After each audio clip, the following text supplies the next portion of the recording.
Hello అండి అందరికీ. చూడండి ఈ బకెట్లో అంతకుముందు పసుపు అయితే పెట్టాను, చక్కగా వచ్చాయి. హార్వెస్టింగ్ చేశాను, అవి వీడియో కూడా తీశాను. వీడియో అయితే అప్లోడ్ చేయడం కుదరలేదు, డిలేట్ అయిపోయింది కూడా వీడియో. ఫోన్ కొంచెం ప్రాబ్లంగా ఉంది, అది డిలేట్ అయిపోయింది. సో ఇందులో కొంచెం మట్టి ఇసుక బాగా మిక్స్ అయ్యి ఉన్నాయి. అల్లం అయితే బాగా వస్తుందని అనుకున్నాను.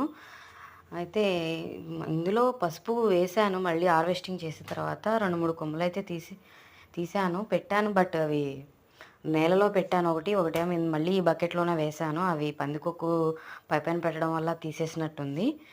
అందుకని ఈసారి అల్లం పెడదాం అనుకుంటున్నా. చాలా లోతుగా అయితే పెడుతున్నాను, ఎందుకంటే పైపైన పెడితే పందికొక్కు మళ్ళీ లాగేస్తుందేమోనని.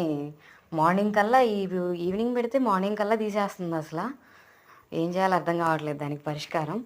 ఇవైతే చాలా లోతుగా అయితే పెడుతున్నాను. అల్లం 3 ఇందులోనే పెట్టేస్తున్నా. చూద్దాం మార్నింగ్ వరకు ఎలా ఉంటాయో లేదో, ఉంచిద్దో తీసేసిద్దో. అందుకనే చాలా లోతుగా అయితే పెట్టేస్తున్నాను నేను. ఇవి ఎన్ని రోజులకు వస్తాయి అనేది నాకు అంత ఐడియా లేదు. మీకు ఎవరికైనా ఐడియా ఉంటే కామెంట్ చేయండి. మొత్తం అయితే మట్టి కప్పేశాను, చాలా అరిచేయి అంత లోతుగా అయితే పెట్టేశాను నేను 3. చూద్దాం. పైన రాళ్ళు ఉన్నాయిలే కొంచెం, అవి తీసేసేసి వాటర్ అయితే చల్లేసాను. చూద్దాం ఎన్ని రోజులకు వస్తాయో.